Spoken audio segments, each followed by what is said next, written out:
Okay, we are back here at Wolf Strength and Conditioning with another video, my first one in a while. This one came up a little bit spontaneously. I was deadlifting yesterday in my training, and I posted some of the sets on my Instagram story and noted that a keen observer might notice that although I was doing sets of 6, I was only doing 3 breaths during the set. And that this might be curiosity kind of breaking the normal rules of how we teach to breathe during lifting. And I posted a poll asking who would be interested in a video about this, and it got overwhelming response. Yes, 99% voted yes, and one lone dissenter voted no. So I thought I would make a video about this. Now, I'll do a quick introduction to kind of the basic concepts of breathing during lifting. I'm not going to go into it exhaustively. And then I'll talk a little bit more about why I broke the rules and kind of when exceptions to these rules exist. And it's a good concept to understand anyway. Most things in lifting, you might find an occasional exception, pun intended, but most rules in lifting are usually general rules that might have exceptions to them in various circumstances. So while we may be very rigid and strict about it when we're starting with a new lifter, most of the things will have exceptions or cases where you might do things differently eventually down the line, like a lot of things. I remember my college composition and rhetoric teacher taught us the rules about writing, proper writing, and said to never start a sentence with there is or it was, that we can always use a stronger way to appropriately word a sentence. And of course, somebody in the class immediately raised his hand and asked, what about it was the best of times, it was the worst of times? And of course, my teacher laughed and said, every semester somebody asks that. And the answer, of course, is that you have to learn and master the rules before you know when it's appropriate to break them. And that's something that's, I think, generally true about a lot of things, and is certainly true about lifting. We have to present these things as absolute rules in the beginning because a beginner doesn't have the context or understanding to know when general rules might be broken, might have exceptions to them for specific circumstances. So this is for people who are already more experienced enough to have that idea of the general circumstances. So let's talk about the basic idea first, and then we'll get into what I did and why I quote unquote broke the rules. So the basic idea of breathing while lifting is that air is support.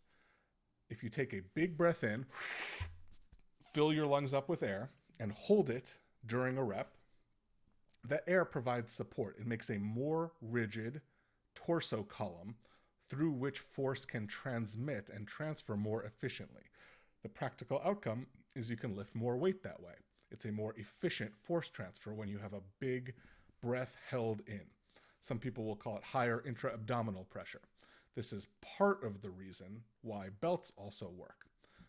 In the case of a belt, there are other factors as well that we're not going to get into, but it's part of the reason that belts also work. It helps keep higher intra-abdominal pressure, and a big held breath is part one of that. Before you even add a belt, a beginner needs to learn to do that without a belt first. Big held breath, air is support. The application of that is we typically teach that during heavy lifting, you should take a big breath in and hold it every single rep. Take a big breath before each rep, hold it throughout the rep, throughout the entire rep, which is a big stumbling block for beginning lifters, and then only release the breath when the rep is fully completed and you're back to your starting point. In the deadlift, for example, we get people tripped up because they will release their breath at the top and not wait till they're back at the bottom. Now, is that the end of the world? Is that a crucial red flag error? No, but we would prefer and we want people to learn to hold their breath the whole way till you're back to the beginning of the rep. That's kind of what we were trying to get to. That's the basic idea. Each rep needs a new held breath, and that's how we teach people to do it. Now, of course, this applies more to main lifts, right? The more kind of axially loaded it is, the heavier it is, the more that's going to apply. A 600-pound squat needs a big held breath with a rigid torso, much more crucially than a 8-pound 25 rep set of lateral raises, right? When you're doing an 8-pound set of 25 or 30 lateral raises, it doesn't really matter that much how you breathe. So there are degrees here, but since we are mostly talking about and mostly teaching and mostly doing main lifts, at least with beginners, at least through the novice and early intermediate phase, and even later into the intermediate phase, main lifts are still our bread and butter, even if we do accessories. That's a big thing we focus on. And teaching you to do it every single time, the same way, correctly every single time, is a big part of the journey of kind of learning to really become a lifter. So it's crucial that we do that and not kind of allow exceptions to be made. But there, of course, eventually will be exceptions.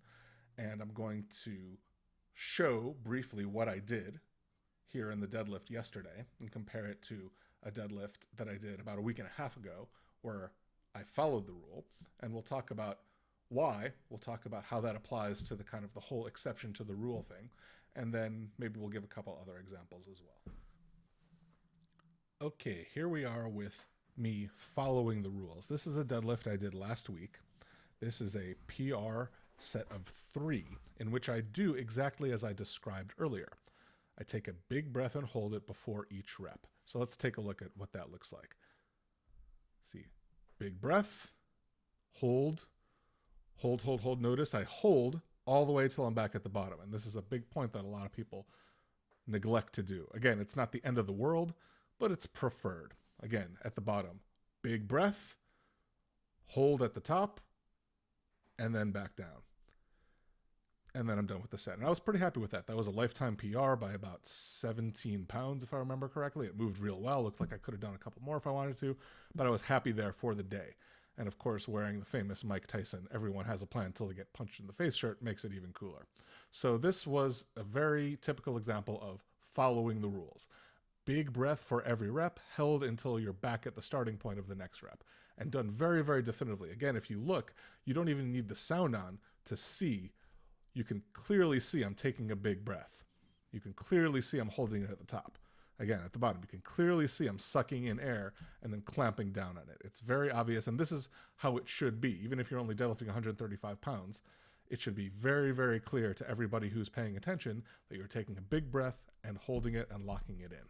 So that's kind of the typical.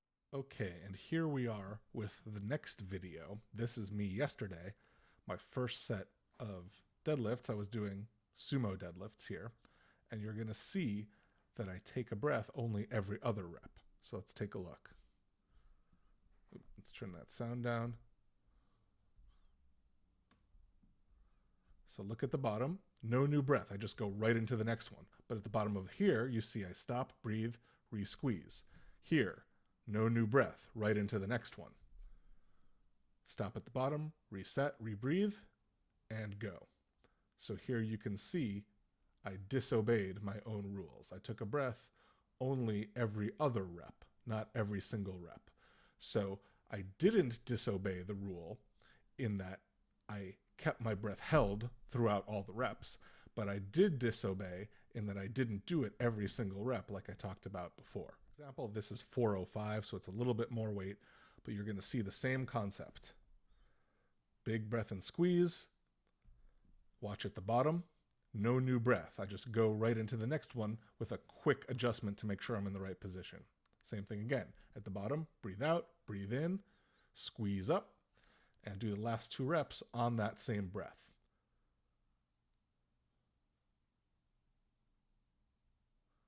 There it is.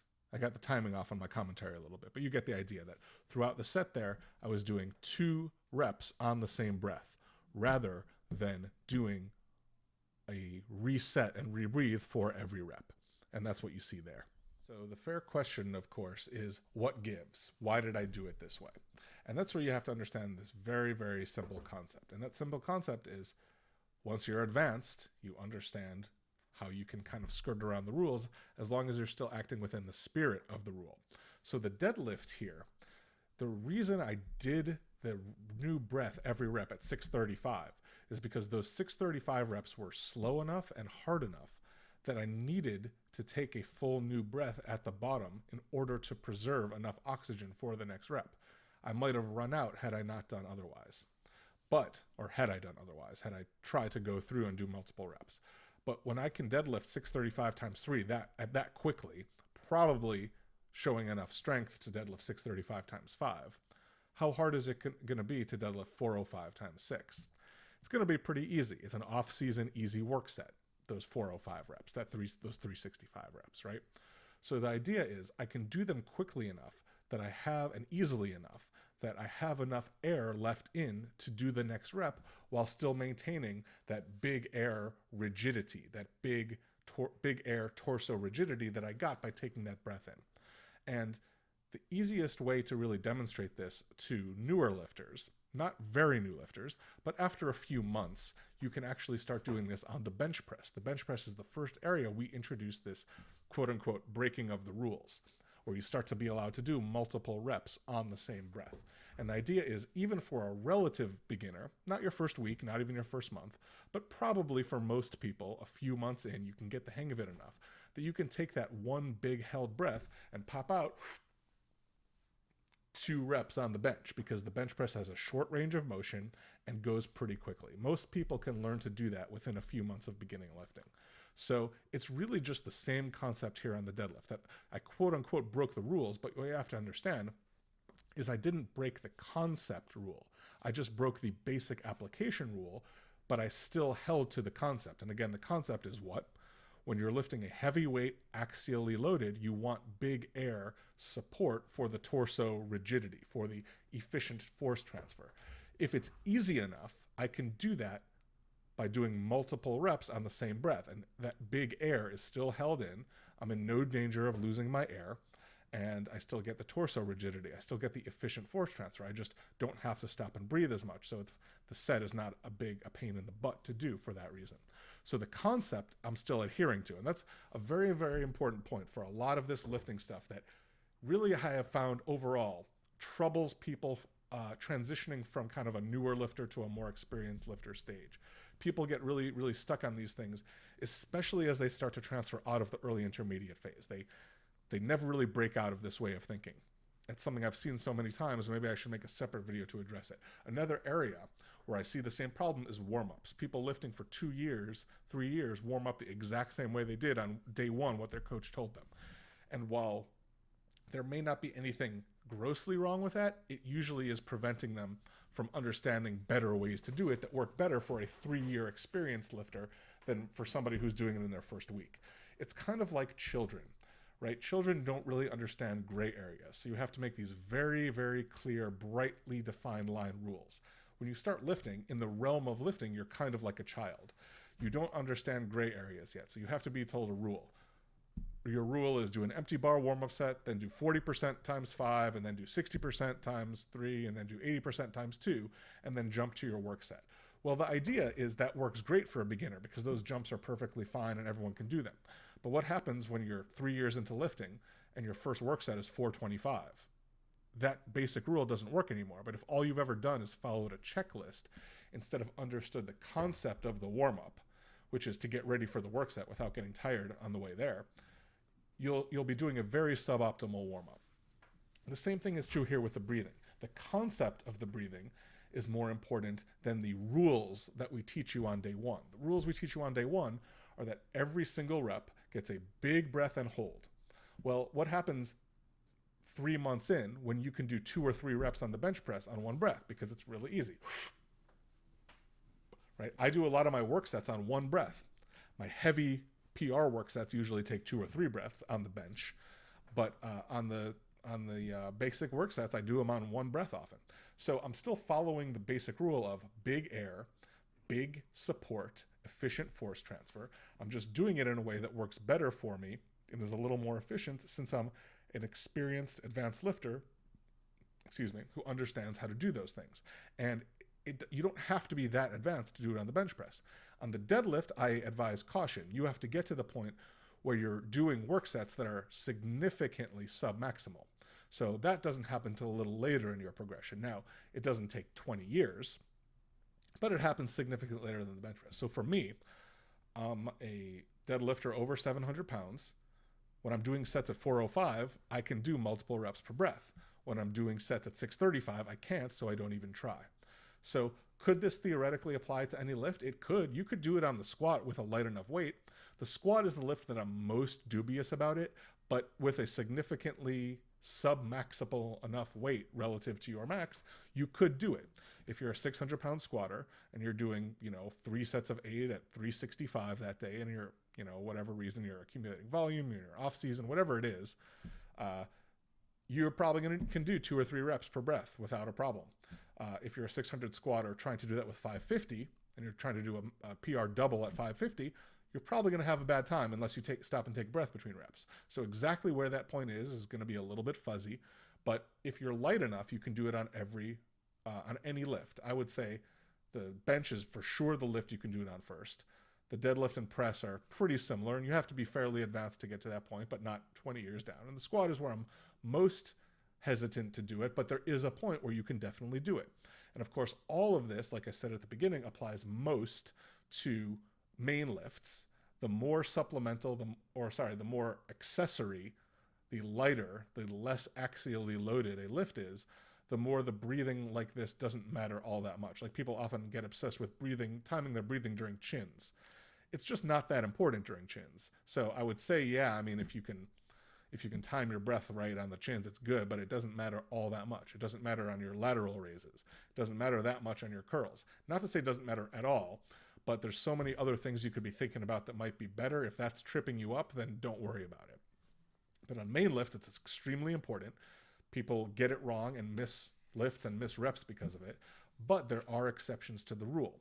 These exceptions are not exceptions to the concept of the rule, which are big held breath, more support. They're exceptions to the application, which we teach very rigidly early on as every rep gets a new breath, and you should in fact learn it that way, and you must in fact master it that way before you can properly do an exception to the rule.